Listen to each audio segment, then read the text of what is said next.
तुका सारिखे पूर्ण वैराग्य ज्याचे वशिष्ठा परिज्ञान योगेश्वराचे कवी वाल्मिका सारिखा मान्य ऐसा नमस्कार माझा सद्गुरु रामदासा श्रीराम उपासनेला दृढता व्हावे देव संतासी सदा नमावे सत्कर्मयोगे वय घालवावे तत्वामुखी मंगल बोलवावे श्रीराम सदा सर्वदा योग तुझा घडावा तुझे कारणी देह माझा पडावा अपेक्षू नको गुणवंता अनंता रघुनायका मागणे हेची आता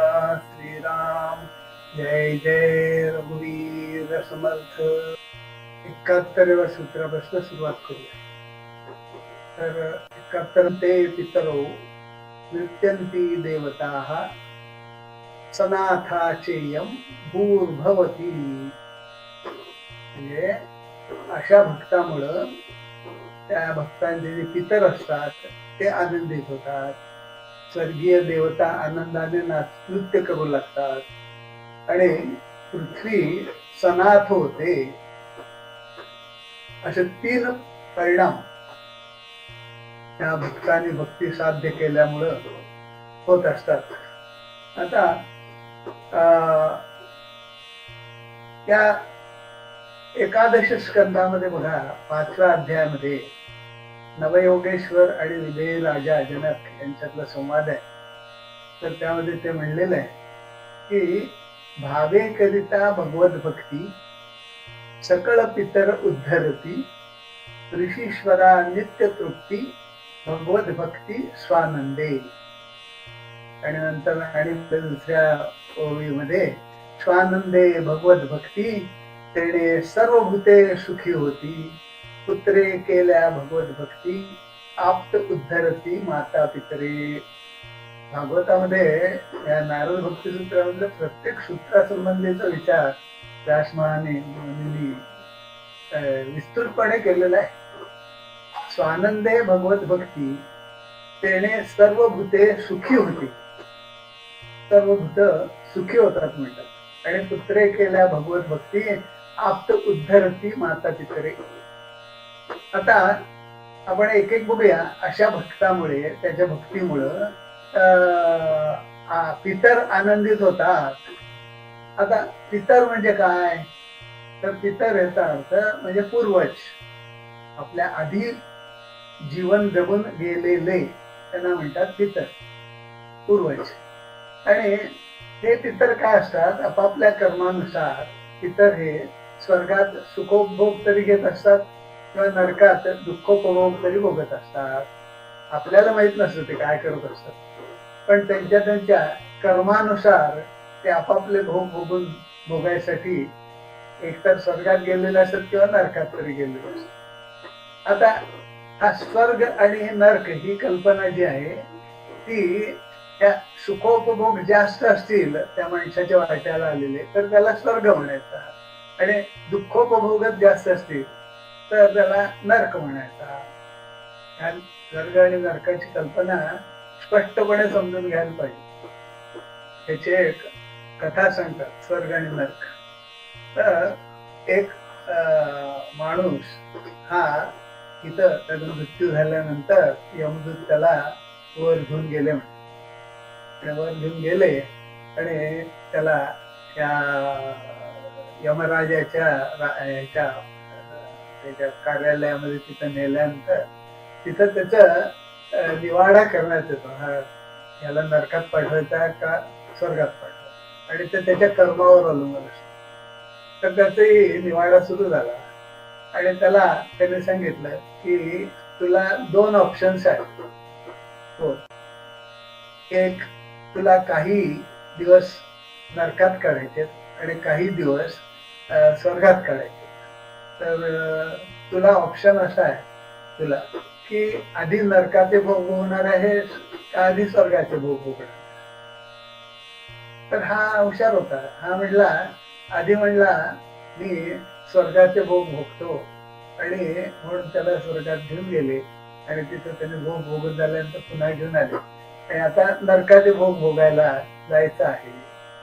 तर स्वर्गात ज्यावेळी तो गेला त्यावेळी त्याने बघितलं की तिथं जे सगळे माणसं बसलेली होती, ती सगळी जे पूर्वज होते सगळे, ते एका टेबलावर बसले ते असे, आणि टेबलावर बसले ते, आणि त्या आधी नरकात गेला तिथे टेबलावर बसले ते नरकातले पितर, आणि ते पितर बसलेले असताना त्यांच्या पुढं सगळे उत्तम पदार्थ भरलेली ताट समोर ठेवलेली होती. पण ह्या हे जे नरकात गेलेले पूर्वज होते ना, त्यांना त्यांचे हात पोचत नव्हते त्या ठिकाणी, इतके लांब असे ठेवलेले होते ताट, हात पोचत नव्हते. चमचे वगैरे सगळं होतं, पण हात पोचत नव्हते. म्हणून ते मोठमोठ्यांना रडत होते, ओरडत होते, दुःख करत होते. हे बघितलं त्यानं, आणि म्हणला मला आता स्वर्ग दाखवा, म्हणजे मग मी ठरवतो आता काय करायचं, आधी स्वर्गात जायचं का नरकात. म्हणलं स्वर्गात घेऊन गेले. तिथे गेलं तर तशीच माणसं सेम तसाच सीन होता, सगळे तिथं बसले टेबलावर, त्यांच्या पुढे ती ताटं ठेवलेली होती. पण त्याने काय केलं तर की त्यांना चमच्यानी ते अन्न घेत होते, आणि स्वतःच्या तोंडात जात नव्हता. तो चमचा मोठा होता, त्या नरकामध्ये चमचा तोंडात जात होता, त्यामुळे ते खाता येत नव्हतं. इथं स्वर्गात काय झालं, तसेच चमचे, लांब चमचे.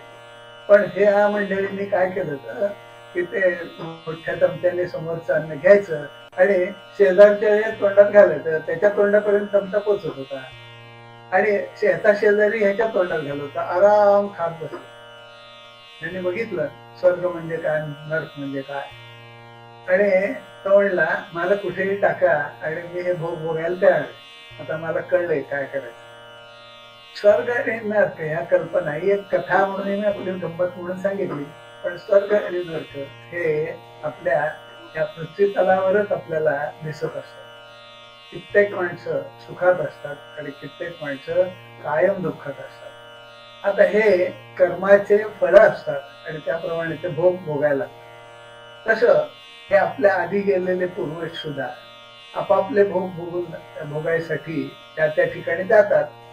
सुखोपभोगाच्या ठिकाणी जाऊन सुख भोगतात, दुःखोपभोगाच्या ठिकाणी दुःख भोगत असतात, पण आपल्याला माहित नसतं ते कुठं काय करतात.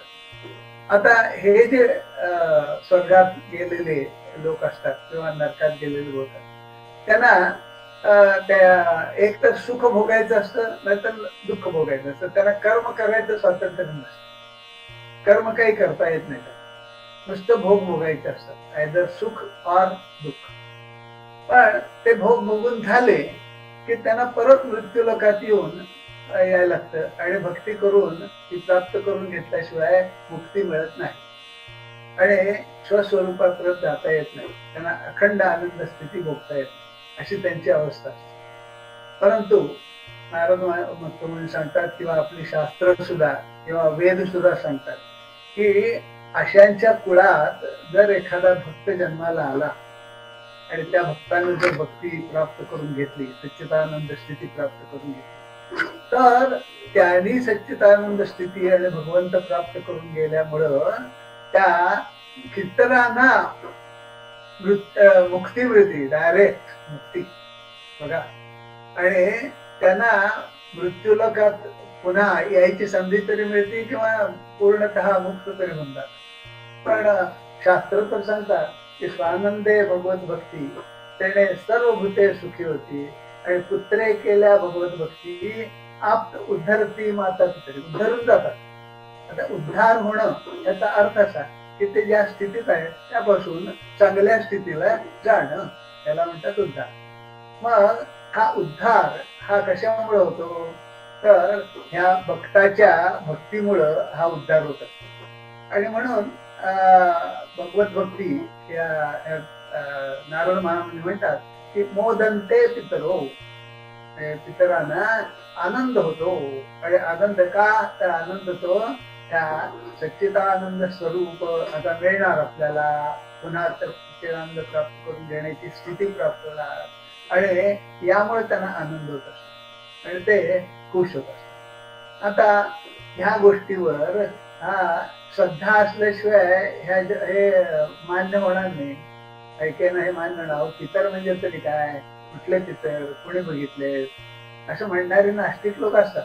पण अशा नास्तिक लोकांच्या नादाला लावून नाही हे नारदाने आधीच सांगून ठेवलेलं आहे. त्यामुळं तो विचार करायचं कारण नाही. आपण सगळे आस्तिक आहोत. त्यामुळं हे आपले पूर्वज हे सुखोपभोग दुःखोपभोग घेत असतात. त्यांना स्वातंत्र्य नसतं कर्माचं आणि ते स्वातंत्र्य हे त्यांच्या कुळामधल्या कुणीतरी जर भगवत भक्ती करून भगवंताची प्राप्ती करून घेतली तर त्याच्या शेकडो पूर्वजांचा उद्धार होतो आणि ते पुन्हा परमेश्वर प्राप्ती करून घ्यायच्या स्थितीला प्राप्त होतात, असा त्याचा अर्थ आहे. आता हे पितरच तर होतातच, पण आता भागवतामध्ये त्या भागवत महात्म्य आधी सांगतात ना, भागवत सप्ताहामध्ये आधी भागवत महात्म्य सांगत असतात.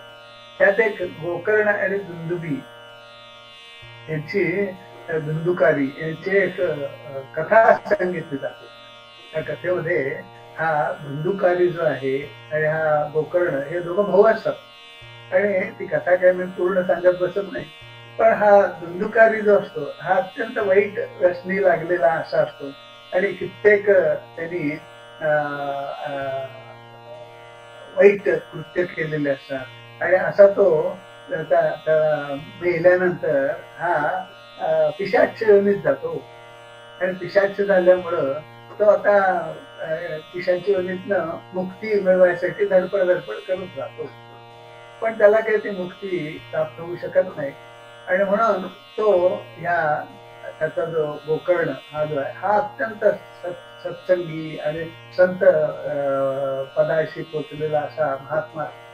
आणि त्यामुळे तो त्याला विनंती करतो की मला तू असं काहीतरी कर की माझी यातनं मुक्ती होईल पिशाची योनीतनं. ही कथा आहे बरं का. आणि मग त्या गोकर्णाला आकाशवाणी सांगते की तू भागवत सप्ताह कर.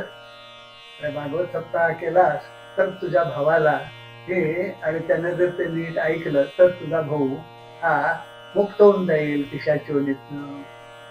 असं सांगितल्यानंतर हा गोकर्ण हा भागवत सप्ताह करतो आणि भागवत सप्ताह करताना हा जो धुंदुकारी आहे हा पिशाच ते येतं. आता ते कुठं बसणार, वायुरूप असते पिशाच, मग ते कुठं बसणार. मग ते तिथे एक बांबू असतो वेळू, त्या वेळूच्या आत जाऊन बसतो तो आणि त्या वेळूमध्ये बसून हा भागवत ऐकायला सुरुवात करतो. आणि जस तसा एक एक एक एक दिवस भागवत सप्ताहाचा व्हायला लागेल तस तसं त्या बांबूच्या गाठी ज्या असतात ना त्या एक एक गाठ फुटून जायला आणि 7व्या दिवशी सगळ्या त्या बांबूच्या 7 गाठी फुटून जातात आणि हा धुंदुकारी जो असतो तो मुक्त होऊन जातो, परमेश्वराला प्राप्त होऊन जातो. अशी कथा आहे. याचा अर्थ असा आहे की अत्यंत पिशाच योनीत असलेला सुद्धा हा त्या भगवत भक्ताच्या संपर्कात जर आला, भगवत भक्ताची त्याच्यावर जर कृपा झाली तर तो सुद्धा उद्धरून जातो. मग त्याचे पितर जातीलच काय प्रश्न. आणि म्हणून हे पितर हे जे असतात हे आनंदित होतात. मोदंते पितर हो नारद मुनी म्हणतात. आणि त्यामुळं हा ज्यांच्या कुळामध्ये भगवत भक्त जन्माला येतात ते कुळ उद्धरून जातात. आता कुळ म्हणजे काय तर हे आपल्याकडे बघा ही निरनिराळ्या आपल्या वडील, त्यांचे वडील, त्यांचे वडील असे त्यांचे संबंध यादी तयार केलेले असतात आणि ह्या आपल्याला बघायलाही मिळत असतात आपले पूर्वज कोण आहे. पण शेवट अगदी मूळ पुरुष हा कोण आहे, त्याच्यापासून कोण निर्माण, त्याच्यापासून कोण असे सगळी माहिती असलेलं हे शास्त्र आपल्याला सांगू शकतो. आता ही कुळं या उद्धरून जातात याचा आणि एका दृष्टीनेही विचार करा आपण बघूया. आता हे पूर्वज मी तुम्हाला फक्त सांगितलं की स्वर्गात सुखोप येत असतात किंवा नरकामध्ये दुःख होतात. आणि एक दुसरा विचार सुद्धा आपल्याला करता येतो की आपल्या या संसारामध्ये आपले संबंध किती लोकांशी येतो बघा. प्रत्यक्ष संबंध आणि अप्रत्यक्ष संबंध असं जर बघायला गेलं तर आपले संबंध प्रत्यक्ष जे आहेत ते काही लोकांच्या पुरते, काही प्राण्यांच्या पुरते, काही वनस्पतींच्या पुरते, काही जड वस्तूंच्या पुरते, काही असे असतात प्रत्यक्ष संबंध. आता जड वस्तू म्हणजे घरातलं टेबल, घरातला कॉम्प्युटर, घरातल्या वस्तू, भांडी, सगळे ही जड आहेत वस्तू, त्यांच्याशी आपला संबंध असतो. पण दुसऱ्यांच्या घरातल्या भांड्यांशी असतो का? नाही. मग ह्या भांड्यांशी आपला संबंध असतो, बागेतल्या वनस्पतींशी संबंध असतो, त्या प्राण्यांशी संबंध असतो आणि प्रत्यक्ष संबंध. आणि अप्रत्यक्ष संबंध हा संपूर्ण विश्वाशी असतो. मग आता बघा आपला संबंध नगरपालिकेशी आहे. प्रत्यक्ष जातो का आपण? नाही. नगरपालिकेतल्या लोकांशी भेटतो का? नाही. पण त्यांच्याशी संबंध आहे, तो अप्रत्यक्ष आहे. मग जिल्ह्याशी आहे, राष्ट्राशी आहे, त्यानंतर जगाशी आहे, हा संबंध आहे. त्याचा अर्थ असा आहे की आपला कुणा ना कुणाशी तरी संबंध या जीवनामध्ये असतो.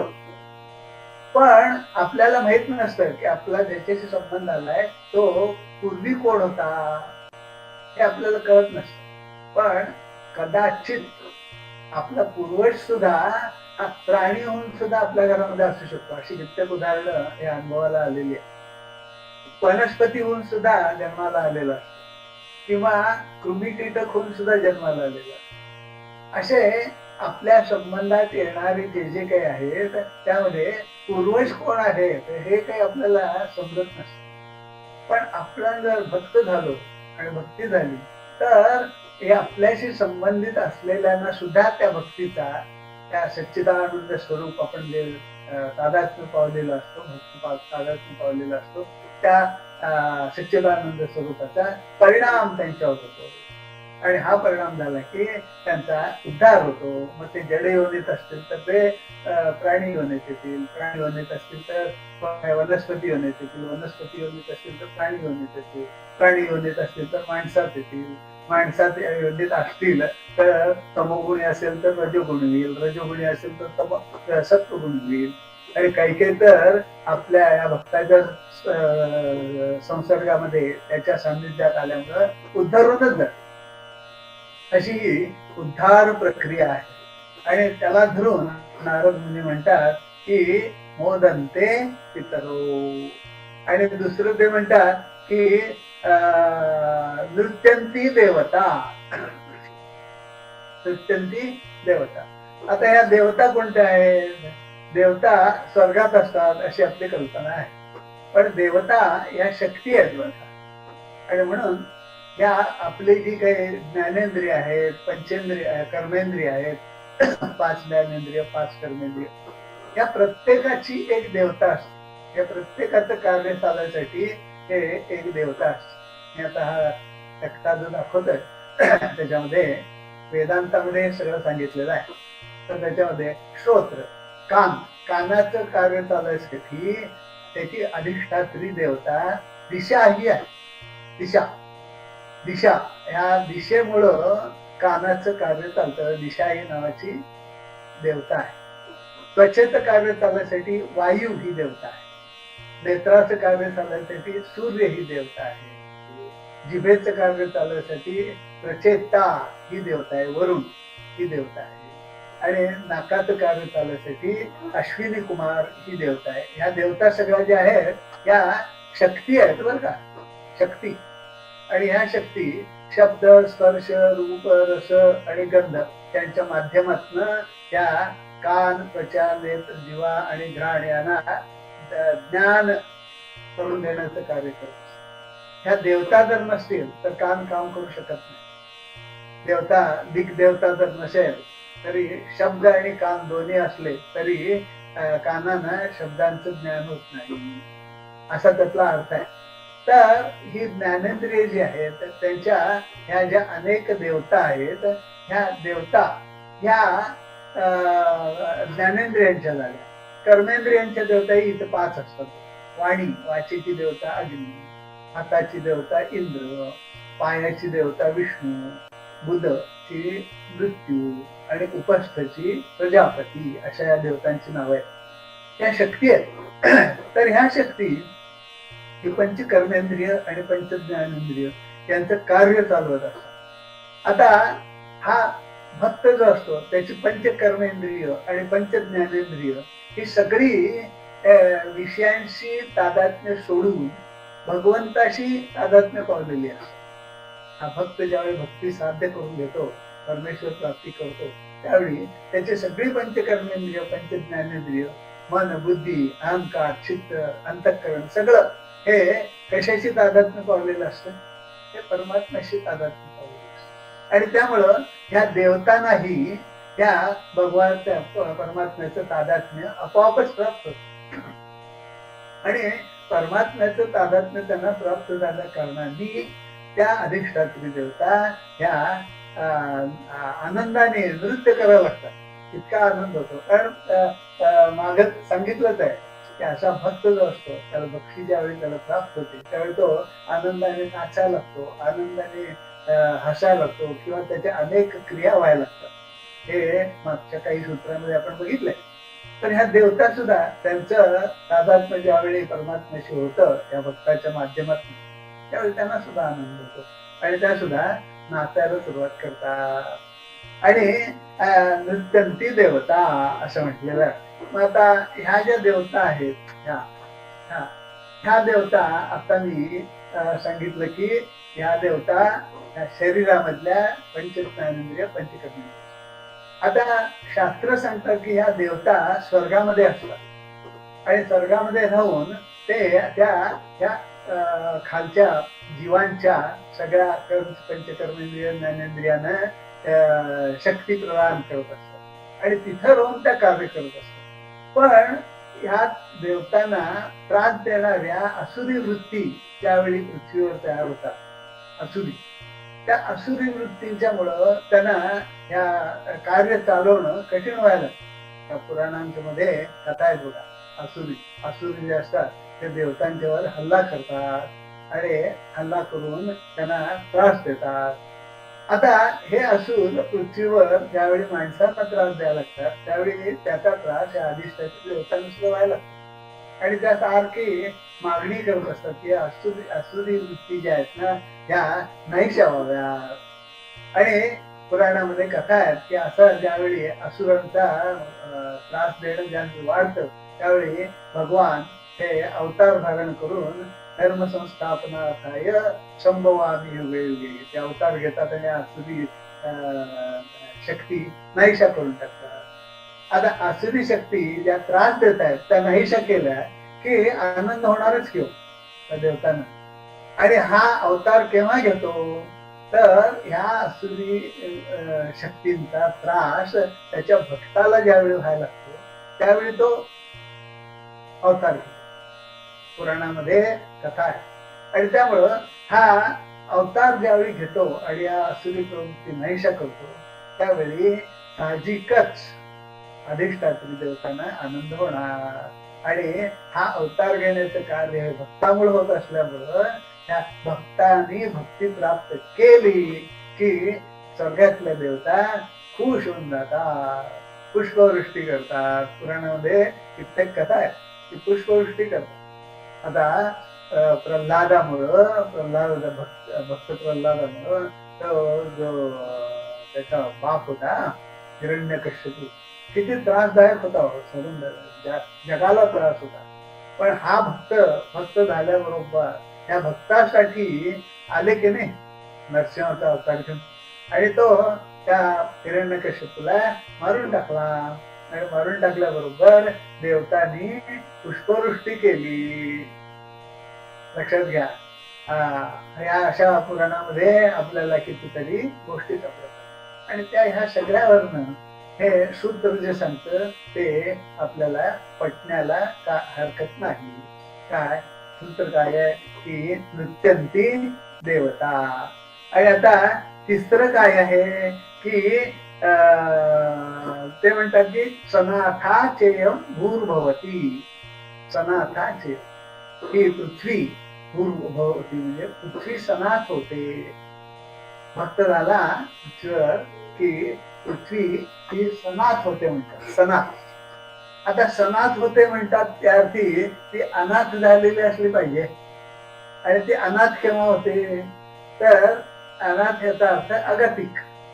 आणि अगतिक ती केव्हा होते जेव्हा पृथ्वीवर तमोगुणाचा प्रभाव वाढतो, पापी लोकांची संख्या वाढते, पापी लोकांची कृत्य आणि वाईट कृत्यानं ऊत येतो, नास्तिक लोकांची वाढ होते. आणि ह्या पापी जे लोक असतात त्या पापी लोक स्वार्थ साधण्यासाठी प्रचंड बाकीच्यांना त्रास देतात. आणि हे करत असताना पृथ्वी ही या सगळ्यांची माता असल्या कारण आपल्या सगळ्यांची हे सगळं बघून तिला अत्यंत वाईट वाटत. कथा सांगतात की पृथ्वी ही इथं आलेली आहे, तिचं मूळ ठिकाण परमेश्वराच्या जवळच. पूर्वज हे जे आहेत हे पृथ्वी जी आहे ती पृथ्वी ही पापी लोक नास्तिक लोक यांची वाढ ज्यावेळी होती, सज्जनांना त्रास व्हायला लागतो, पीडा करू लागतात ते पापी लोक आणि त्यांचं सर्वस्व करतात. आणि पृथ्वी ही त्यांची सगळ्यांची आपली माताच आहे, ती त्यांची माता आहे, आपली माता आहे चांगल्या लोकांची. म्हणून पृथ्वीला हा त्रास बघवत नाही. वास्तविक पृथ्वी ही परमेश्वराची पत्नी आहे, पण ती सगळं त्या परमेश्वराला सोडून येऊन ह्या पृथ्वीला आधारभूत सर्व सृष्टीला आधारभूत म्हणून राहिली तिच्या. पण ती अनाथ झालेली आहे. नाथ तिथं दुसरीकडे आहे. आणि तो नाथ ह्या पापी लोक ज्यावेळी वाढतात त्यावेळी या पृथ्वीवर अवतार घेतो. आणि त्यामुळं तिचा नाथ तिच्या जवळ आल्या कारणाने ती सनाथ होते अशी कल्पना आहे. नारदांची केवढी भव्य कल्पना आहे बघा. आणि त्यामुळं परमेश्वराच्या प्राप्तीमुळं ती सनात होते. पण हा पृथ्वीवर हा अवतार केव्हा घेतात ज्यावेळी अनर्थ सगळे सुरू होतात पापी लोक त्यावेळी त्या पृथ्वीवर अवतार होतो. आणि हा अवतार झाला की परमेश्वराची प्राप्ती झाल्या कारणाने पृथ्वी सुद्धा आनंदित होते आणि सनात होते असं म्हणतात. आणि अशा वेळी भक्त ज्यावेळी तयार होतो, भक्त हा भक्ती प्राप्त करून देतो, त्यावेळी आपोआपच त्या पृथ्वीला परमेश्वराचं सान्निध्य प्राप्त होतं. आणि म्हणून भूदेवी ही सनात होते असं नारद मुनी म्हणतात. आता पुढच्या सूत्रामध्ये ते म्हणतात की नास्ति तेषु जाती विद्या रूप कुल धन क्रियादि भेद. म्हणजे त्या भक्तीचं आणखी एक लक्षण ते सांगतात की महत्वाचं लक्षण आहे की भक्तीमध्ये किंवा भक्तामध्ये कोणताही जाती विद्या रूप कुल धन क्रिया आदी भेद असत नाही. म्हणजे भक्त जो असतो तो हे जातीभेद मनुष्य जातीभेद मानत नाही किंवा हा फार मोठा हा फार कमी विद्या आहे म्हणून त्याच्याशी संपर्क ठेवत नाही असं होत नाही. म्हणून मी खाली लिहिले मनुष्य कोणत्याही जातीचा असो, माणसाला लौकिक विद्या असो वा नसो, रूप असो वा नसो, कोणत्याही कुलात जन्म झालेला असो, धनवान असो वा दरिद्री असो, कोणतेही लौकिक कार्य असो, लौकिक कार्य करीत असो, तर हे कुठलंही जरी असलं तरी तो भक्तीचा अधिकारी आहे हा एक अर्थ. आणि दुसरा अर्थ मगाशी मी सांगितलं तर भक्त सुद्धा हे कोणत्याही हे भेद मानतच नाही. तो सगळ्यांशी सारख्याच पद्धतीने वागत असतो. आणि हे भेद जे आहेत ते भेद समजून घ्यायला पाहिजे आपण. हे भेद काय आहे, भेद का म्हणून जोपर्यंत मानव आपण लक्षात घ्यायचं की तन मन बुद्धी आश्रय घेऊन कार्य करतो तोपर्यंत अशा प्रकारचा भेदभाव त्याच्या अंतःकरणात. आपण सामान्य माणसं काय करत असतो, आपण शरीराने मनाने बुद्धीने आश्रय घेऊन आणि विषयभोगांच्या सान्निध्यामध्ये सुख प्राप्त करून घ्यायचा प्रयत्न करतो. जोपर्यंत आपण ह्या प्रकृतीच्या तादात्म्यामध्ये असतो, विषयांच्या तादात्म्यामध्ये असतो, तोपर्यंत हे भेद आपल्याला अस्तित्वात असतात. पण जेव्हा हा आपण म्हणतो परमेश्वराशी तादात्म्य पाहतो, त्यावेळी सर्वत्र एक दृष्टी होऊन जाते. म्हणून आपण एक सूत्र बघितलं, त्याला प्रत्येक गोष्टीमध्ये भगवानच दिसत असतो. प्रत्येक आवाज त्याला भगवंताचं स्वरूप वाटत असतं. प्रत्येक रूप त्याला भगवंताचं स्वरूप वाटत असतं.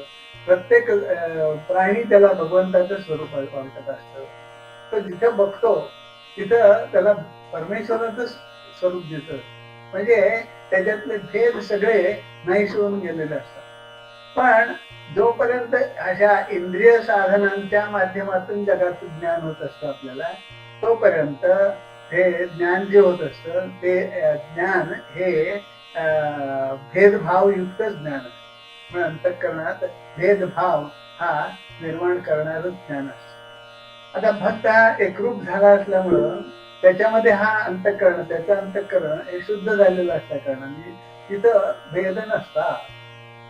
आता हे आलंच आहे भेदाचा, म्हणून मी भेदाची ही थोडीशी माहिती मानते. ह्याचा ह्या त्याच्या प्रवचनाशी काही संबंध नाही, पण भेद ह्याचा अर्थ काय असतो तो मी सांगतो.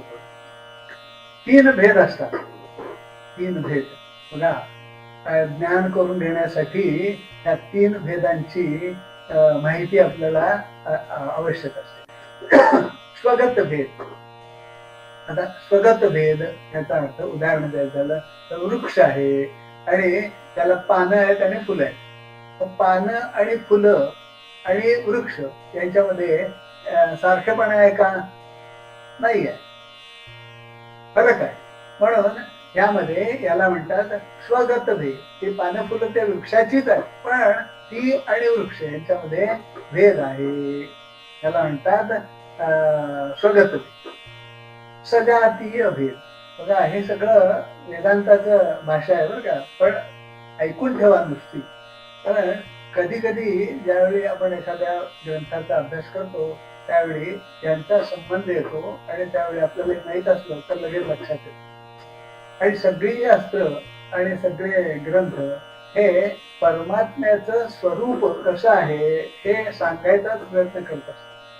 संत सुद्धा परमात्मा कसा आहे हे सांगायचा प्रयत्न सातत्याने करत असतात. आणि ते सांगत असताना त्यांना या अशा भेदांच्या प्रकार आहेत ना, त्यांचा आधार घेऊन परमेश्वर कसा आहे सांगायला. कारण परमेश्वर अनिर्वचनीय आहे, त्याचं वर्णन करता येत नाही, पण त्याचं वर्णन करण्यासाठी यांचा उपयोग होतो. आणि म्हणून हे लक्षात ठेवून द्या, मी सांगतोय तेवढं असू द्या लक्षात. आता स्वगत भेद झाल्यानंतर दुसरा भेद जो आहे तो सजातीय भेद आहे. आता सजातीय भेद म्हणजे काय की आंब्याचा वृक्ष आणि वडाचा वृक्ष हे वेगवेगळे आहेत की नाही? आहे. वडाचा वृक्ष वेगळा, आंब्याचा वृक्ष वेगळा, चिकूचा वृक्ष वेगळा, असा हा जो भेद असतो हा सजातीय भेद आहे. का? तर ते वृक्षच आहे. आंब्याचं झाड सुद्धा वृक्षच आहे, वडाचं झाड सुद्धा वृक्षच आहे. वृक्ष म्हणून ते एक आहे, पण त्यांच्यामध्ये सजातीय भेद आहे. त्याला म्हणतात सजातीय. आणि तिसरा जो आहे त्याला म्हणतात विजातीय भेद. विजातीय भेद म्हणजे काय? वृक्ष आणि दगड. साधर्म्य आहे का काहीतरी? अजिबात साधर्म्य नाही. म्हणजे पूर्णतः वेगळेच आहेत ते दगड. वृक्ष आणि माणूस, वृक्ष आणि प्राणी हे विजातीय भेद आहेत. मग आता परमात्मा हा एकच आहे. परमात्मा हा सगळ्यांच्या ठिकाणी आहे, सगळ्यांना व्याप्त आहे. मग आता परमात्म्याच्या ठिकाणी हा स्वगत भेद आहे का? नाही. सजातीय भेद आहे का? नाही. आणि विजातीय भेद आहे का? नाही. आणि म्हणून हा जो भक्त असतो हा ज्यावेळी परमात्मा स्वरूपाशी तादात्म्य पावतो त्यावेळी हे सगळे भेद हे नाहीसे होऊन जातात. म्हणजे याचा अर्थ काय आहे? जोपर्यंत प्रकृती आहे, प्रकृतीशी तादात्म्य आहे, तोपर्यंतच आपल्याला हे भेद हे असे ज्ञात होत असतात. पण ही प्रकृतीच ज्यावेळी आपण टाकून देतो, भक्त त्याच्याशी तादात्म्य सोडून देतो आणि परमात्म्याशी तादात्म्य साधतो, त्यावेळी या प्रकृतीच्या गुणांच्या गुणधर्मामुळं हे भेद जे निर्माण होत असतात ते नाहीच होतात. त्याला म्हणून ते म्हणतात की नास्ति तेषु जाती जाती विद्या रूप कुल धन क्रिया आदी भेद हे असत असते. आता प्रकृतीशी आता सामान्य माणसात हे भेदभाव आपल्याला दिसून येतात. कसे बघा, आता जाती किती जाती आहेत? 18 जाती म्हणतात. किती 18 किती हजारो जाती आहेत त्या जगामध्ये. आणि जाती ह्या जन्म जिथे झालाय त्यांच्याकडे झालाय त्याच्यावरनं जाती. आता तर जातीय वाद म्हणून निघालेला आहे. आणि त्या जाती हा भेद हा वापरून हे राजकारणी लोक हा भेदाचा वापर करून ह्या निरनिराळ्या माणसांच्या मध्ये वाद निर्माण करून देऊन टाकतात आणि आपली पोतडी भरतात. हे आता आपल्याला स्पष्ट दिसतंय की नाही? जातीयवादाला पेरणी करून त्याला खत घालतात आणि निरनिराळ्या माणसांच्या मध्ये हे वितुष्ट निर्माण करून देतात आणि आपली पोतडी भरतात. जाती ह्या माणसाने निर्माण केलेल्या आहेत, आपल्यामध्ये आहेत. विद्या एकंदर बघा 64 विद्या 64 कला आहेत ना, त्या प्रत्येकाला साध्य करतात. प्रत्येक माणसाला एवढ्या 64 विद्या आणि 64 कला हे मिळवता येतील का? नाही ना. मग एखाद्याला काही विद्या प्राप्त असतात, काही कला प्राप्त असतात, काही आता भीमसेन जोशी किंवा आता लताताई आपल्या कान सम्राट त्यांच्यासारखं कोण होऊ शकेल का दुसरं? नाही. म्हणजे भेद झाला की नाही? ह्या अतिशय उत्तम गाणाऱ्या आणि आम्हाला गायला येणारच नाही, गाताच येत नाही असे यांच्यामध्ये फरक झाला की नाही? म्हणून विद्या कला जाती याच्यामुळे रूप काही सुंदर असतात, काही कुरूप असतात, काही मध्यम असतात. मग हा भेद रूपामुळं कुल कुल याचा अर्थ काही जण उत्तम कुळातला जन्म असं म्हणतात. उत्तम कुळा इंग्रजीमध्ये म्हणतात की ते गोल्डन स्पून इन माउथ, तोंडात सोन्याचा चमचा घेऊनच जन्माला आलेलं असतं, अशी कुळ आहेत. आणि हीच कुळं आपल्याला त्रास द्यायला कारणीभूत झालेली आहेत बरं का. 70 वर्ष लक्षात घ्या. ते तोंडात सोन्याचा चमचा घेऊन जन्माला आल्यामुळं त्यांनी त्रास द्यायचं काम केलेलं आहे. तर काही कुळ चांगली असतात, काही कुळ वाईट असतात. तर हा भेदभाव हा कुळाला धरून भेदभाव, धनाला धरून भेदभाव. काही धनवान असतात, काही दारिद्र्य असतात, काही क्रियांच्या साह्याने भेद असतात. क्रिया, आता क्रियांच्या साह्याने भेद म्हणजे काय की क्रिया काय उत्तम क्रिया प्राप्त झालेली माणसं असतात आणि काही जण ही कष्टयुक्त क्रिया प्राप्त झालेली असतात. बघा आत्ताच्या काळात जर बघितलं तर शिक्षक हे कार्य हे किती उत्तम कार्य आहे, अतिशय उत्तम कार्य आहे. त्यामध्ये आनंद प्राप्ती आहे, कष्ट त्या मानाने कमी आहे. आणि ह्या शिक्षकाचं आणि आम्ही एखाद्या कामगाराचं जर बघितलं जीवन तर त्याला 8-8 तास नाही 16-16 तास 2-2 शिफ्ट काम करावं लागतं, शारीरिक कष्ट करावं लागतं. त्याला बौद्धिक कष्ट आहेत, नाही असं नाही, पण त्या दोघांच्या मध्ये फरक आहे, क्रियाभेद आहे. काही काही जण काही काम न करताच गुंडगिरी क्रिया त्यांची असते आणि सुखी असतात. आता मी नेहमी सांगतो तसं ह्या बदमाश राजकारण्यांची जी मुलं असतात ती बघा अशीच पडलेली आहे आणि नुसती गुंडगिरी करून हिंडत असतात. त्यांची क्रिया ही आणि आपली क्रिया याच्यामध्ये फरक आहे की नाही आहे. अशा ह्या क्रिया निरनिराळ्या असतात. कोण जातीच्या बाबतीत जर म्हणाल तर तुकाराम महाराजांनी एके ठिकाणी अभंगच लिहिलाय. ते म्हणतात की भक्त अशा कमी कुठल्या जातीच्या याच्यामध्ये भक्त जर दिसला तर काय होतं, त्याचा तुकाराम महाराजांनी एक उत्तम अभंग दिलाय बघा.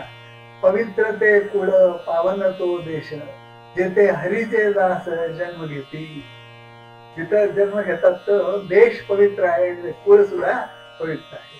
कर्म धर्म त्यांचा झाला नारायण, म्हणजे कर्माने सुद्धा ते नारायण रूपच असतात. कर्म सगळे नारायण रूपच असतात. कर्म धर्म त्यांचा झाला नारायण, त्यांचे मी पावन तिन्ही लोक पावन करून टाकतात. आता मी सांगितलं तसं. वर्ण अभिमाने कोण झाले पावन, ऐसे द्या सांगून मधपाशी. म्हणजे मला सांगा, म्हणजे वर्ण अभिमानाने कोण पावन झालाय, वर्ण म्हणजे जाती आणि अभिमान धरलेला आहे, कोण पवित्र झालाय, कोण परमात्मा स्वरूप झालाय सांगा मला. कोणी होऊ शकत नाही वर्ण अभिमान असेल. अंत्यज आदी योनी तरल्या हरिभजने, अंत्यज सुद्धा हरिभजनाने तरलेले आहेत. त्याची पुराणे भाट झाली, पुराणांच्या मध्ये त्यांचं वर्णन केलेलं आहे. भरपूर भरपूर वर्णन आहे. वैश्य तुला घार, गोरा तो कुंभार, धागा हा तंभार रोहिदास, कबीर मोमीन, लतीफ मुसलमान, सेना न्हावी जाण विष्णुदास. बघा कोण कोण आहेत, निरनिळ्या जातीचे संत झालेले आहेत. लक्षात घ्या. तानो पात्रा खोदू, पिंदारी तो दादू, भजना अभेदू हरी पायी, सुखा मिळा बंका जातीचे महार, त्याशी सर्वेश्वर ऐक्य करी. नामयाची जणी कोण तिचा भाव, देवी पंढरी राव तिथ सोये. मैषळ जनक कोण कुळ त्याचे, महिमान त्याचे काय सांगू. यातायाती धर्म नाही विष्णुदासा, निर्णय तो ऐसा वेदशास्त्री. वेदशास्त्रामध्ये असा निर्णय दिलाय की विष्णुदासांच्या बाबतीमध्ये याती धर्म विद्या काहीही असत नाही. आणि तुका म्हणे तुम्ही विचाराले ग्रंथ, तारिले पतित नेणो किती. तुकाराम महाराज स्पष्टपणे आपल्याला सांगतात की तुम्ही ग्रंथ बघा, पुराण बघा, आणि किती असे अगदी कमी, आपण ज्याला खालच्या जातीची जात म्हणतो, अशा जातीमधले सुद्धा किती तरुण गेले, आणि उच्च जातीमधले सुद्धा तरुण गेलेले आहेत. त्याला जातीचा काही प्रबंधच नाही आहे भक्तीला. आणि त्यामुळं नारद महर्षी म्हणतात की नास्ति तेषु जाती विद्या रूप कलधन क्रिया विभेद. हे 22वे सूत्र नारदांनी सांगितलं. आता 23वे सूत्र जे आहे त्यात म्हणतात की यतस्तदीया, म्हणजे भक्त तदीय असतात. तदीय असतात म्हणजेच भगवंताचे झालेले असतात. तदीय म्हणजे त्याचा होणे. तदीय याचा म्हणजे याचा अर्थ सरळ सरळ अर्थ त्याचा होणे. आता यातला त्याचा हा वेगवेगळे असू शकतात. आता विषयाचा होणे हे सुद्धा तदीयातलंच आहे. विषयाचा होणे. नंतर वाईट मार्गाचा होणे हे तदीयच आहे. परमेश्वराचा होणे हे तदीयच आहे. पण भक्त तदीय असतात. त्याचा अर्थ भक्त हे परमेश्वराचे झालेले असतात, भगवंताचे झालेले असतात. ती तदीयता जर विषयांशी जर झाली तर तो अभक्त होतो, भक्त असू शकत नाही. विषयांशी तदीयता, तदीयता म्हणजे तादात, असं सरळ सरळ अर्थ. पण ज्यावेळी तदीयता भगवंताशी होते त्यावेळी तो अखंड आनंद स्थिती प्राप्त करून घेतलेला असतो, पूर्णत्व प्राप्त झालेला असतो. आणि म्हणून त्या भक्तिशास्त्रामध्ये त्या तदीय वर्ण 3 उपपत्ती सांगितले, 3 सूत्र सांगितले. एक आहे तदीयता, याचा अर्थ मी भगवंताचा आहे हा भाव. अंतःकरणामध्ये मी भगवंताचा आहे हा भाव निर्माण. आणि मी भगवंताचा आहे या भावाचा अर्थ काय आहे की भगवंत माझा चालक आहे, माझा तो चालवणारा आहे. मी भगवंताचा आहे, तो करेल तसं करेल. आता हा भाव आपल्याला आपल्या संसारात सुद्धा काही ठिकाणी दिसून येतो. ते लहान मूल जे असतं ना, त्या लहान मुलामध्ये हा भाव असतो. आईच्या कुशीमध्ये ज्यावेळी असतं त्यावेळी त्याच्या अंतःकरणामध्ये हा भाव असतो की मी आईचा आहे आणि ही माझी आधार आहे. आता त्यामुळं मी निर्भय आहे, निश्चिंत आहे, आनंद स्थितीत आहे. किती आनंद स्थितीत असतो, त्याला काही चिंता असते का? चिंता नसते, भीती नसते आणि आनंद असतो, आनंद. आणि तो आनंद डोळे मिटवून भोगत असते. त्यामुळे आईच्या कुशीमध्ये भिजलेलं मूल बघा, त्याला म्हणतात तदीयता. पण ते आईच्या मी आहे हे पक्क ते अंतःकरणामध्ये भाव प्रकट झालेला.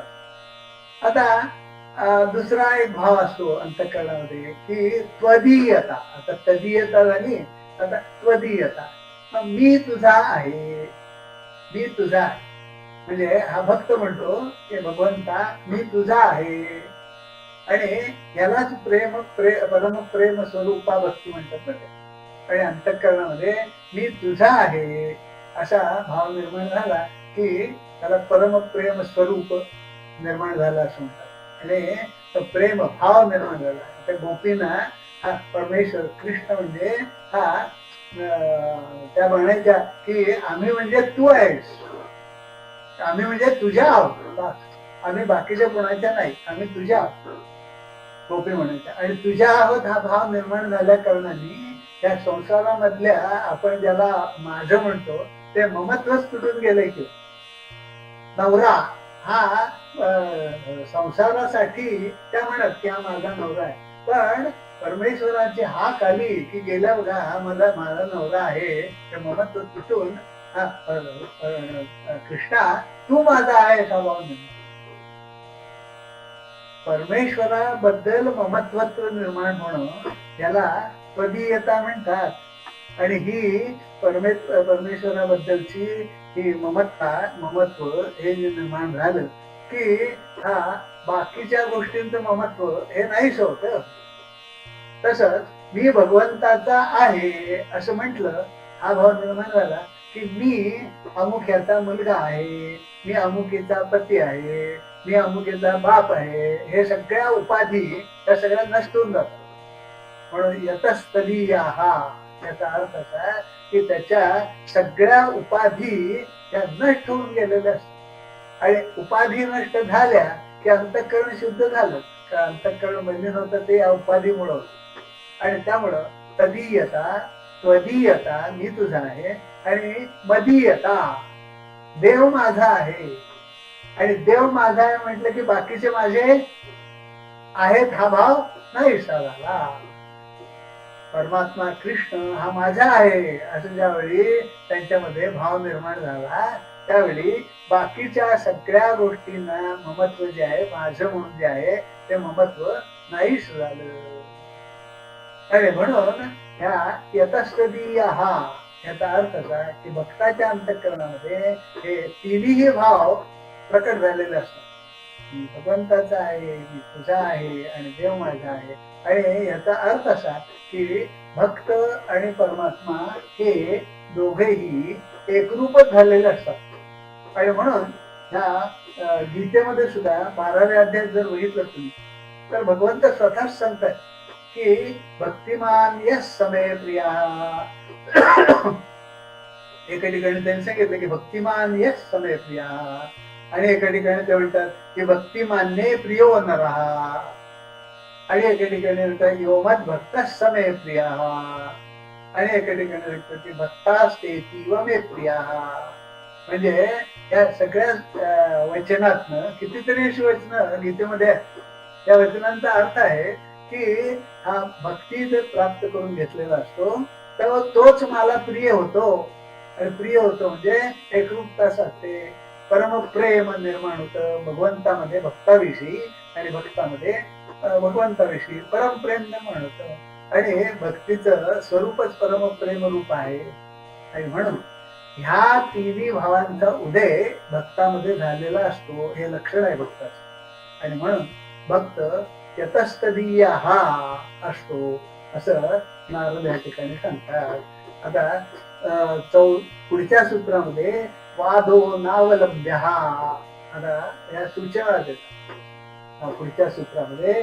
वादो नावलंब म्हणजे भक्ताने वादाचा अवलंब करू नये, भक्ताने वादविवाद करू नये, असं आतापर्यंत सांगितल्यानंतर हे साधक भक्तांना हे अत्यंत महत्वाची सूचना नारद महाराज देतात. आणि साधक भक्त म्हणजे आपणच आहोत. आणि त्यामुळं वादो नावलंब्या याचा अर्थ नीट समजून घ्यायचा. भक्ताने वादाचा अवलंब करू नये, वादविवाद करू नये. कोणत्या वादाचा अवलंबन करू नये? कारण वाद म्हटलं की त्याचे अनेक अर्थ होतात आणि विचार करायला लागल्यानंतर आपण कन्फ्युज होण्याची शक्यता असते.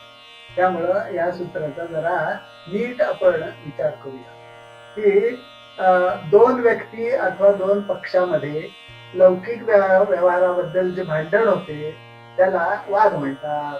हे आपल्याला माहित आहे. व्यावहारिक गोष्टींच्या साठी दोन पक्षामध्ये किंवा दोन व्यक्तीमध्ये जे भांडण होते त्याला वाद म्हणतात. आपण म्हणतो ना त्याच्याशी माझा वाद झाला. वाद झाला म्हणजे कशाला झाला? त्याने माझे घेतलेलं होतं आणि ते मला पाहिजे होतं परत. वाद. बघा, वाद आणि वाद हा होत असतो. दुकानात गेलं, आपण दिलेले पैसे आणि त्या बदल्यात आपल्याला मिळालेली वस्तू ही जर चांगली नसेल तर आपण वाद करतो. दोन व्यक्ती अथवा दोन पक्षामध्ये लौकिक व्यवहाराबद्दल भांडण होणे त्याला वाद म्हणतात. पण ह्या वाद शब्दाचा एक अर्थ आहे आणि सूत्रात तर नुसता वाद शब्द वापरला. मग असला हा जो लौकिक व्यवहाराबद्दलचा वाद जो आहे तो भक्तांनी करू नये असा एक अर्थ होऊ शकतो. असा अर्थ होऊ शकतो. वाद व्यवहारासंबंधाला. आता वाद आणि एका कारणाने होतो. आता तत्वज्ञानाच्या इच्छेने दोन व्यक्तींच्या मध्ये जी चर्चा होते तिलाही वाद म्हणतात. त्याला कथावाद म्हणतात. तिथं मी मुद्दाम चित्र दाखवले की मंडन मिश्र आणि आद्य शंकराचार्य यांच्यामध्ये वाद झाला, तत्ववाद झाला. त्याला तत्ववाद म्हणतात, कथावाद म्हणतात. आणि मंडन मिश्राला आद्य शंकराचार्यांनी त्या काही गोष्टी त्याला ज्या कळल्या नव्हत्या किंवा चुकीच्या कळल्या त्या समजावून सांगितल्या. ह्यालाही तत्ववाद, कथावाद म्हणतात. इथेही वाद शब्द. मग जर सूत्रामध्ये वादो नावलंब्य असाही वाद करू नका असं म्हणायचं का नारद? मग आद्य शंकराचार्याने वाद केला म्हणजे ते फक्त नव्हते असा अर्थ. आणि म्हणून वाद या शब्दाचा आपण नीट अर्थ लक्षात घ्यायला पाहिजे. आता हा तत्वज्ञानाच्या इच्छेने दोन व्यक्तीमध्ये चर्चा होते त्याला वाद म्हणतात. असला वाद हा करायला हरकत नाही आणि भक्तांनी हा करायचाच असतो. भक्ताचं ते कर्तव्य सुद्धा. त्याला भक्ती प्राप्त झाली आहे तो गप्प बसू शकत नाही. त्याला जो आनंद प्राप्त झालाय तो इतरांना वाटायचा प्रयत्न तो करणारच. आणि तो करत असताना त्या बाकीच्यांना तो समजावून सांगायचा प्रयत्न करणारच. त्यालाही वादच म्हणतात. पण हा वाद नारद ऋषींना सांगायचा नाहीये. हा वाद करायलाच लागतो. हे तर सांगितलंच आहे, मागच्या सूत्रामध्येही आलंय की तो प्रत्येकाला हेच सांगत असतो की परमात्मा कसा आहे आणि तो परमात्मा प्राप्त होतो. पण हा वाद नारद मुनी ज्या ह्या सूत्रामध्ये वाद म्हणतायत तो हा वाद नव्हे.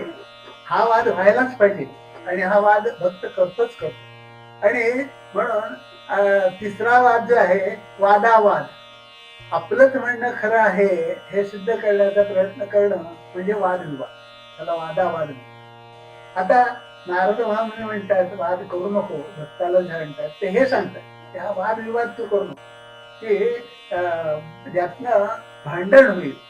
वादविवादाचा अर्थ असा की एकमेकाला चॅलेंज देणं, आव्हान देणं की माझंच खरं कसं आहे हा आव्हान देणं त्याला वादावाद असं. आता मंडन मिश्राच्या बाबतीमध्ये शंकराचार्य मंडन मिश्र हा चांगला वाद आहे. हा करायला पाहिजे. द्वैतवाद, अद्वैतवाद, विशेषताद्वैतवाद असा अनेक वाद निर्माण झालेले आहेत. पण ते सगळे ज्ञान प्राप्तीसाठी झाले ते वाद नारद मुनी इथं सांगत नाही. आता आणि एक आहे वादावादी, की वादावादी याचा अर्थ माझंच खरं कसं आहे हे सांगायचं. त्याचे या वादावादीचे प्रकार आहेत बरं का. वितंडा, जल्प, तर्क आणि हेत्वाभास.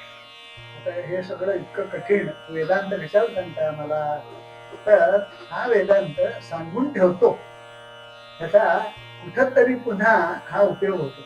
की हे नारद महामुनींचं हे भक्तिसूत्र हे वादो नावलंब्य एवढं म्हटल्यानंतर हे जर आपल्याला माहित असेल, हे वेदांत हा वादांचे प्रकार कसे असतात हे आपल्याला माहित असले तर आपण लगेच ह्या सूत्राचा अर्थ लावू शकतो.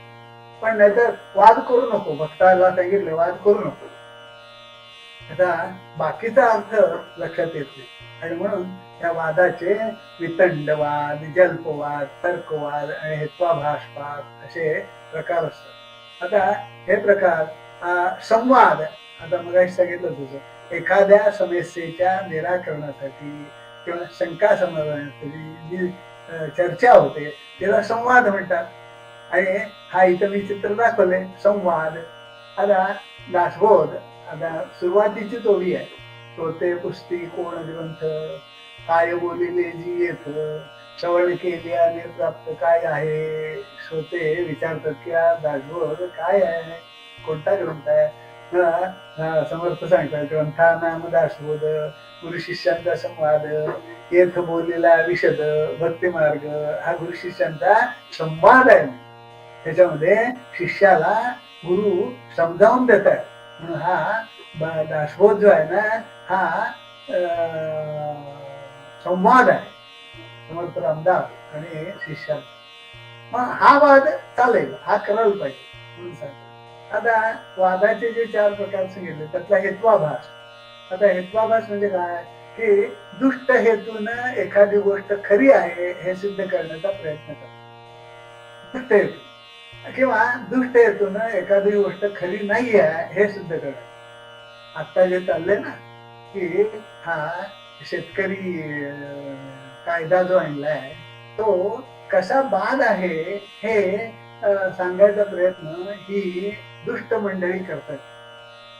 किंवा आताचे सरकार जे जे काही चांगल्या गोष्टी करते त्या गोष्टीमध्ये प्रत्येक वेळी अडथळा आणण्याचा जो प्रयत्न करतो हा हेत्वाभास आहे. दुष्ट हेतून एखादी गोष्ट खरी आहे सांगायचं, ह्याला हा वादच आहे. हे वाद घालतायत त्यांच्याशी आणि त्याला हेत्वाभास. आता जल्प वाद ह्याचा अर्थ या वादामध्ये चर्चेचा उद्देश दुसऱ्याचा पराभव करून स्वतः विजयी होणे असतो. यात कोण कुठे चुकतो त्यावर मुख्य कटाक्ष ठेवून चर्चा चालते. अशा चर्चेत थोडी चूक झाली तरी जो चूक करेल त्याचा पराभव झाला असे ठरवून प्रतिपक्ष विजयी ठरतो. म्हणजे तो स्वतःच तशी घोषणा करतो. आता लोकसभेमध्ये आता जे चालले ना वादावादी, काही बोलूनच द्यायचं नाही आणि दुसऱ्याचा पराभवच करायचा आहे ठरवूनच लोकसभेत येतात लोक चोरून. आणि ते आले की तिथं येऊन आरडा ओरडा दंगा सुरू करतात आणि दुसरा हा पराभव झालाय त्याचा असं ठरवून स्वतः तशी घोषणा करून टाकतात. चर्चा थांबते आणि चर्चा थांबते म्हणजे लोकसभेचं कामकाज थांबते. हे बघा जल्प विवाद आहे आणि हा जल्प विवाद. तिसरा आहे वितंड विवाद. आता जल्प वादामध्ये पक्ष आणि प्रतिपक्षांना आपापली मते असतात. आता पण वितंडा वादामध्ये या प्रकारामध्ये प्रतिवादीचं स्वतःच असं मत नसतं, तर फक्त समोरच्याचं मत चुकीचं आहे असं म्हणत राहायचं आणि एवढाच येतो असतो. याचं स्वतःच मत करणं. त्याला जर विचारलं तर तुम्ही सांगा काय करायचं, तर ते काही त्यांच्याकडे उत्तर नसतं. आता आपल्याकडे हे वाद कसे चालले या राजकारण्यांच्या मध्ये हे सगळे बरोबर लक्षात येतात. हा संबंध जो चाललेला आहे आता लोकसभेचा राज्यसभेचा कारभार हा वितंड वाद आहे. त्याच्यामध्ये या विरोधकांच्याकडं काहीही त्यांच्याकडं उत्तर नाहीये कुठल्या प्रश्नात. पण या सरकारचं जे उत्तर आहे ते खोटं कसं आहे हेच सांगायचा वितंडवाद म्हणतात. विनाकारण मुद्दाम. आणि तर्कवाद प्रतिवादी केवळ तर्काच्या मदतीनं वादीचे मत खोटे ठरवण्याचा प्रयत्न करतो. याचं उदाहरण म्हणजे कोर्टामध्ये बघा तर्कावर आधारित असं पुरावे द्यायचा प्रयत्न चालू असतो तर्कवाद. आता ह्या सगळ्या वादांचं हे जे वर्णन आले हे न्यायशास्त्रात येतं बरं का, न्यायशास्त्र. आणि न्यायशास्त्रामध्ये असे निरनिराळे वादांची माहिती दिलेली आहे. पण आता प्रत्येक जण कुठे न्यायशास्त्र वाचणार, म्हणून हा वादाचा विषय आला. नारदाने सांगितलं की वाद करू नको, भक्तांनी वाद करू नये. मग वाद दुसरा वादाचा अर्थ माहित नसेल तर चालणार नाही. भक्त हा वाद करणारच, पण तो सुसंवाद करणार, संवाद करणार, किंवा अध्यात्म विषयामध्ये वाद करणार, दुसऱ्याला समजावून देण्यासाठी वाद करणार. वादचा अर्थ तोही आहे, पण तो लक्षात घ्यायला पाहिजे. आणि असले बाकीचे जे वाद आहेत ना ते सोडायला पाहिजे, असा या सूत्राचा अर्थ आहे. मग असे वाद भक्तांना करू नये.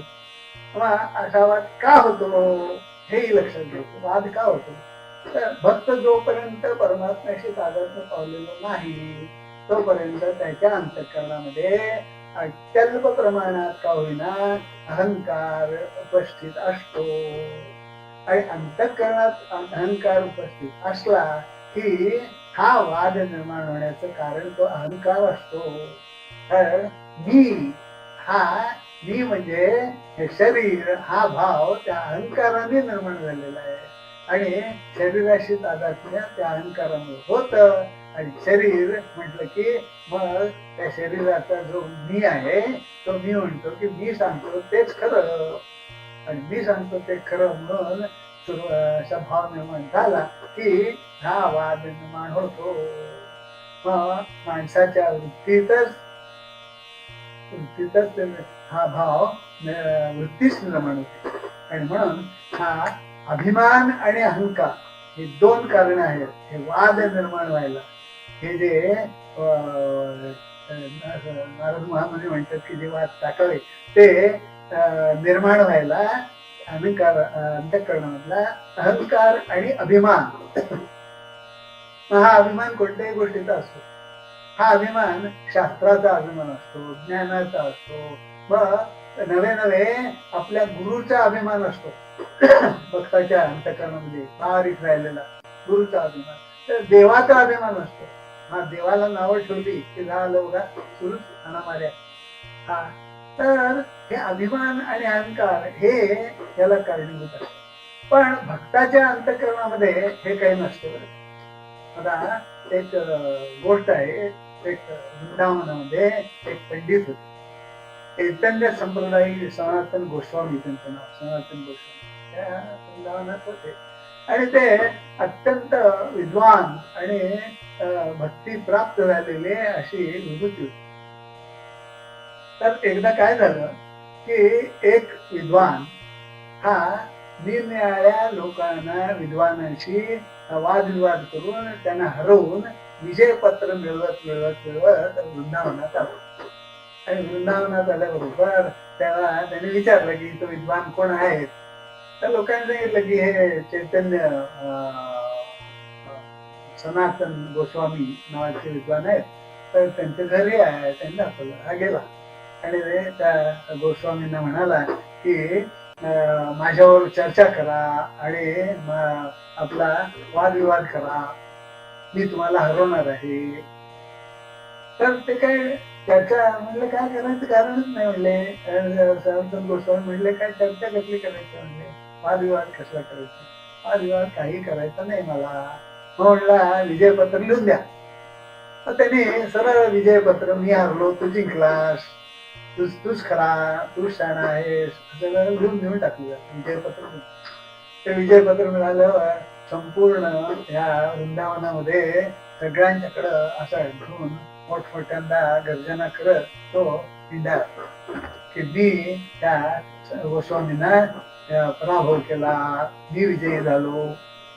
असं करता करता तो जात असताना त्याच्या समोर या गोस्वामींचा शिष्य जो होता, जीव गोस्वामी त्याचं नाव, तो आला. आणि तो आला, मुलगाच होता जीव गोस्वामी, आणि तो विद्वानच होता. तो आला, त्याने ऐकलं की यांनी हरवलं म्हणतोय सनातन गोस्वामीने. म्हणलं त्याने त्याला पकडलं, त्याच्या हातातलं विजयपत्र हिसकावून घेतलं. तो म्हणलं काय ओरडतोस तू, कोणाशी कोणाचं नाव घेऊन बोलतोय माहित आहे का, आधी माझ्याशी चर्चा कर, मला हरव, आणि मग म्हणले ते विजयपत्र फिरकवत राहा. तो म्हणला ठीक आहे. मग हा जो होता जीव गोस्वामी, त्याने चर्चेमध्ये त्याला हरवलं बरोबर त्याच्याकडनं विजयपत्र घेतलं, फाडून टाकलं, आणि तो सनातन गोस्वामींच्याकडे आला, चैतन्य संप्रदायाचा त्यांच्या आला. बरोबर त्यांनी सांगितलं की आता तुझा माझा संबंध संपला. का तर तू जो वाद केलास ना, त्यामुळे म्हणले तू अंतःकरण दुखावलेला आहे सकाळचं. आणि हा भक्त जो असतो तो असं कधीच करत नाही, तो दुसऱ्याचं अंतःकरण दुखेल असं काही करतच नाही. म्हणजे तू भक्त नाही आहे, पण तू माझा शिष्य का मुलगा आता नक्की नाही, पण माझा शिष्य म्हणून घ्यायला, मुलगा म्हणून घ्यायला तू लायक नाही, तू भक्त नाहीये. त्यामुळे आता तुझा माझा संबंध संपला. पण गोस्वामी आता जीव गोस्वामी करता माझी दारं बंद आहे. म्हणजे बघा की खरा जो भक्त असतो तो भक्त ह्या वादविवादाच्या भानगडीत पडत नसतो. कारण का वादविवादाच्या भानगडीत पडायचं नाही हे सूत्र 75 मध्ये नारद मुनी सांगतात. बाहुल्यावकाशत्वाद नियतत्वाच संस्कृत आहे. वादामध्ये बाहुल्याला म्हणजे वाद वाढण्याची किंवा अनियंत्रित होण्याची शक्यता असते. त्या वादामध्ये वादावादी करायला लागला तर त्यामध्ये उत्तर प्रत्युत्तर, आक्षेप प्रत्याक्षेप, खंडन इत्यादीमुळं ते वाढतच जातो. कारण वादविवाद ह्याचा अर्थ दोन्ही पक्ष हे आपलं म्हणणं हे चूक आहे असं मानायलाच तयार नसतात, किंवा आपलं म्हणणं खरं काय आहे हे त्यांना ज्ञातच नसतं. आणि त्यामुळं ते खरं करण्याच्या नादामध्ये हा प्रत्याक्षेप, आक्षेप, नंतर उत्तर प्रत्युत्तर ही वाढत जातात. आणि वाढत गेली की त्याच परिणती ही कशात होती हे चित्र दाखवले मी. भांडणात होती, वादावादीत होती, हाणामारीत होती, शिव्या देण्यामध्ये होती. आणि साध्य काय होतं, काहीच साध्य होत. ह्या दोघंही क्रुद्ध होऊन आणि दोघांचे अंतःकरण कलुषित होऊन दोघंही निघून जातात. आणि निघून गेले की साध्य व्हायचं काही राहत नाही आणि दुःखच होत. आणि म्हणून बाहुल्यावकाशा म्हणजे वादामध्ये तो वाद विस्तृत वाढण्याची किंवा अनियंत्रित होण्याची शक्यता असते. मग हे होऊ नये ह्याची काळजी घ्यायला पाहिजे. आणि म्हणून वादच घालायचा नाही. ह्याच्या आपल्या व्यवहारामध्ये, या जगाच्या राजकारणामध्ये सुद्धा हे सूत्र हे वापरलं जाते. बरं काय, हे सूत्र फार निकालावधीत आहे, कारण ते सगळीकडे वापरलं. आणि हे जे जगामध्ये आता राजकारण चालू आहे निम्या देशांच्या मध्ये, त्यांच्यामध्ये हे चाललेलं असतं. दोन देश ज्यावेळी एकमेकाशी चर्चा करायला एकत्र येतात, दोन प्रेसिडेंट येतात किंवा देशातले काही प्रतिनिधी येतात आणि एकमेकात सारखा चर्चा चालू आहे बघा, देशामध्ये चर्चा चालू असतात. तर त्याच्यामध्ये एक तत्व त्यांनी लक्षात ठेवलं असतं. इंग्रजीमध्ये त्याला म्हणतात की always in the discussion try to find the win-win situation. Win-win situation. तू कोणी दोघांच्या पैकी एक हरलाय आणि एक जिंकलाय असं होऊ नये, अशा पद्धतीने चर्चा करायची.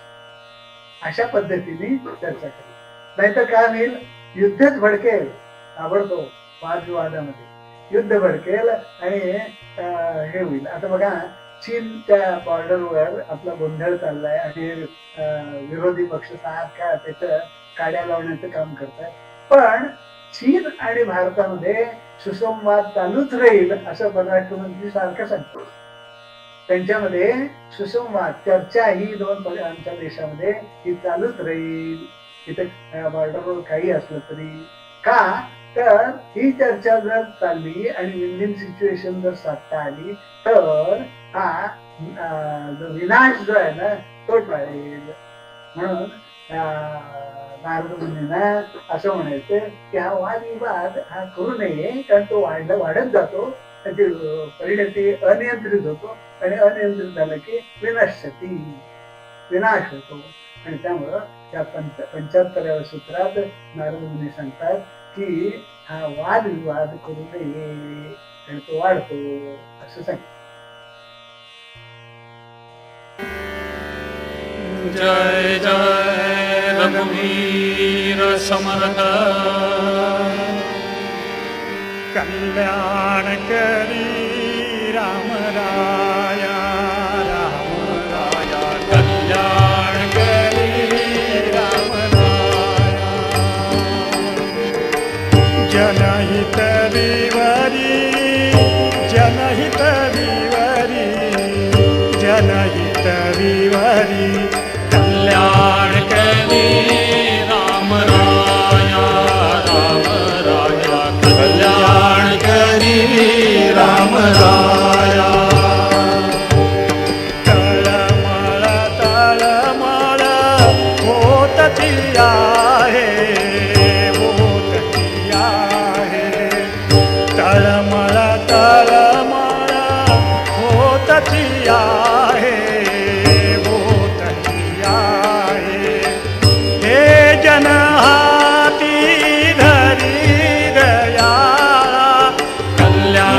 करी राम राया राम राया कल्याण करी राम राया अपराधी जन चुकतची गेले चुकतची गेले अपराधी जन चुकतची गेले चुकतची गेले तुझी सावरी दयाळा कल्याण करी राम राया राम राया कल्याण करी राम राया कठीण त्यावरी कठीणची झाले कठीणची झाले कठीण त्यावरी कठीणची झाले कठीणची झाले आता नदिसे उरी दयाळा कल्याण करी राम राया राम राया कल्याण करी राम राया कुठे जावे काय करावे काय करावे कुठे जावे काय करावे काय करावे आरंभिली मोहरी दयाळा कल्याण करी राम राया राम राया कल्याण करी राम राया दास म्हणे आम्ही केले पावलो केले पावलो दास म्हणे आम्ही केले पावलो केले पावलो दयेसी नाही सरी दयाळा कल्याण करी राम राया राम राया कल्याण करी राम राया जनहित विवरी जनहित विवरी जनहित विवरी कल्याण करी